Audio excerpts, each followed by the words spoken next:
of the entire situation. Because of the COVID pandemic, a lot of students could not go outside.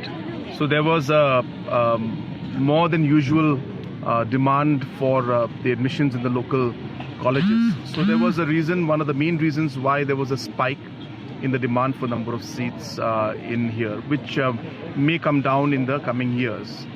That's number one. Number two, initially there were close to 500, 600 students who did not get the admission. And because of the intervention of the local MLA, Vailat Mikishila, and our Deputy Commissioner and the Education Department, they were able to adjust for about 300 to 50 to 400 students were then adjusted, and efforts were made to bring down the number from 600 down to today 150 or 180 of them. So that's number 2 point. Number 3 point is that out of these 180 students who are left, we are encouraging them that there are some other colleges within the district, in other parts of the district, not just in Jowai, but Shampung area also, Amlarem area also. The other areas also have got places. So they can always seek admission there also.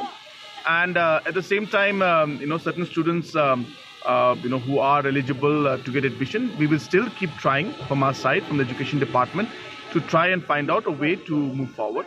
But this has been an unusually difficult year in terms for the students because of the spike in terms of the COVID, which led to the students not being able to go out and seek admission. So we were trying our best. As I said, efforts have been made.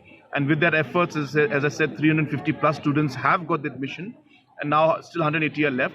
So we will see how many we can adjust in the rural areas within the district and in colleges which are there in the district. And further, let's see how we can take it forward. So we'll try our best to find a resolution to the issue.